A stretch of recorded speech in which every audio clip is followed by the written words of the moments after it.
हमारी गुलामी ने उसको कैसे बर्बाद किया, ये मुझे बताने की जरूरत नहीं। आज सुबह से इस पर बहुत बातें हुई हैं, लेकिन मैं इतना कहना चाहता हूं कि यदि हिंदुस्तान किसी भी काल में गुरु रहा होगा, मुझे मालूम नहीं, मैंने देखा नहीं कि मैं गुरु था, हमारा देश गुरु था कि नहीं था, लेकिन रहा होगा क्योंकि लोग कहते हैं। हर हिंदुस्तानी कहता है कि हम जगत गुरु थे, तो मैं मान लेता हूं, क्योंकि मुझे ऐसी हर बात पर भरोसा होता है अपने समाज की, जो समाज के लोग आपस में कहते हैं। इसलिए मैं इस बात को मानता हूं कि यदि हिंदुस्तानी समाज कहता है कि हम गुरु थे, तो कभी दुनिया में जरूर गुरु रहे होंगे। और यदि वो कभी दुनिया में जगत गुरु रहे होंगे, दुनिया के गुरु रहे होंगे, तो केवल एक चीज के कारण कि उन्होंने अपने पंच महाभूत से निर्मित अपने शरीर को नहीं।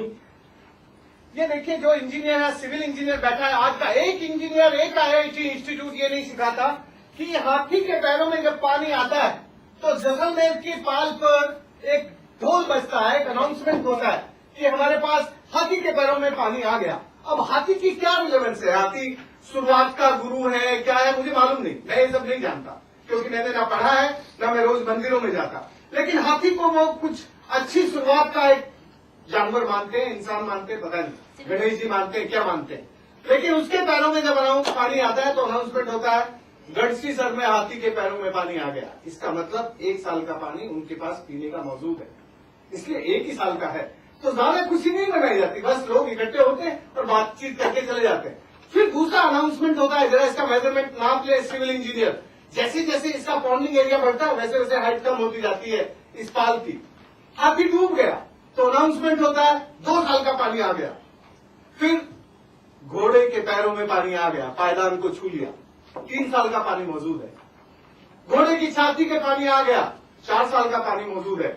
घोड़ा डूब गया, 5 साल का पानी मौजूद है। ये भारतीय ज्ञान तंत्र में अपनी इंजीनियरिंग को पारदर्शी बनाना और समाज के प्रति जिम्मेदार बनाना और समाज के हर इंसान को यह बताना कि हमारे पास कितना पानी मौजूद है। और इसमें जो जियो कल्चरल डाइवर्सिटी थी, उस डाइवर्सिटी का रेस्पेक्ट यदि दुनिया में कोई जानता है तो वो हिंदू जानता है। मुझे मालूम नहीं हिंदू का असली मतलब क्या है, पर मैं इतना जानता हूं कि मैंने जो अपने लोगों से सीखा, जो भी कुछ सीखा वो मेरा नहीं, मैंने अपने गांव के अनपढ़ लोगों से सीखा। मेरे इस काम में मेरे अनपढ़ लोग गुरु हैं, इसलिए मुझे मालूम नहीं मधु दीदी ने मुझे यहाँ क्यों पढ़े लिखे लोगों के बीच बुला लिया। लेकिन मैं इतना जरूर समझता हूं कि ये पढ़े लिखे प्रज्ञावान लोग ये भूल गए हैं कि इस धरती और प्रकृति के साथ जो हमारे रिश्ते हैं, जो भी हम कुछ धारण कर सकते हैं वो धर्म होता है। आज जिस धर्म की डेफिनेशन सुबह से हम सुन रहे हैं वो धर्म नहीं होता है। धर्म किसी को भूखा प्यासा नहीं मरने देता, धर्म किसी के मिनिमम वेज की चिंता नहीं करता। धर्म चिंता करता है डिग्निटी की, जीविका की, जमीन की, और उस चिंता को करके आगे बढ़ाता है अपने समाज को, वो होता है धर्म। और उस धर्म में केवल धारण करने लायक चीजों को धारण करने की प्रेरणा धर्म में मिलती है। इसलिए मैं उस धर्म का धार्मिक हूं, मैं उस धर्म का हिंदू हूं जो हमें अपनी सृष्टि से, जिस पंच महाभूत से हम बने हैं, उस पंच महाभूत के साथ उनका सम्मान करते हुए हमें जीना सिखाता है।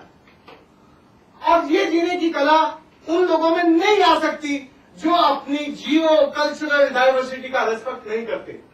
हिंदू वो है जो जहां पैदा हुआ, उस जगह से, उस धरती के ज्ञान को और उस धरती के साथ लेने देने के रिश्ते को संतुलित करके रखता है, बांध के रखता है, जिंदा करने की कोशिश करता है। और जो भी कुछ वो करता है उसको उस जगह से सीखने की कोशिश करता है, लोकल जो वहां की विजडम है उसमें से जोड़ के।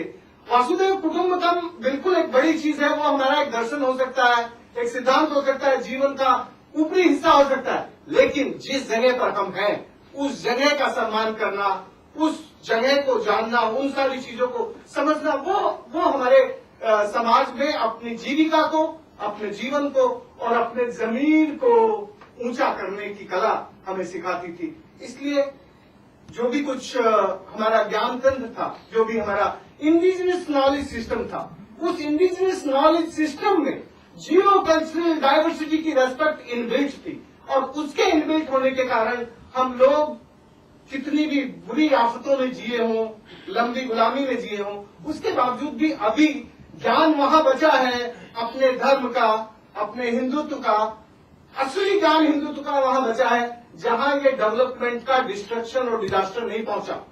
इस डेवलपमेंट के डिजास्टर ने सचमुच में हिंदू धर्म की जो दृष्टि है, दर्शन है, उसका विनाश किया है। वो चाहे अंग्रेजों से आया हो और चाहे अब काले अंग्रेजों से आ रहा हो।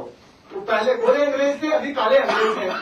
ये आ रहा है, लेकिन ये विकास के डिस्ट्रक्शन ने हमारी जो पंच महाभूतों के प्रति जो दृष्टि थी, उस दृष्टि में खोट पैदा किया है। और वो खोट जहां पैदा होता है वहां गड़बड़ होती है। वहां फिर बोतल का पानी सब पीने के लिए मजबूर हो जाते हैं, बाजार का पानी पीने के लिए मजबूर हो जाते हैं, और बाजार का पानी जो पीते हैं वो बड़े हो जाते हैं, और फिर जो ज्यादा चीजों पे कंट्रोल करने लगते हैं वो और बड़े हो जाते हैं, और जो दूसरों को गुलाम बना लेते हैं वो सबसे बड़े हो जाते हैं।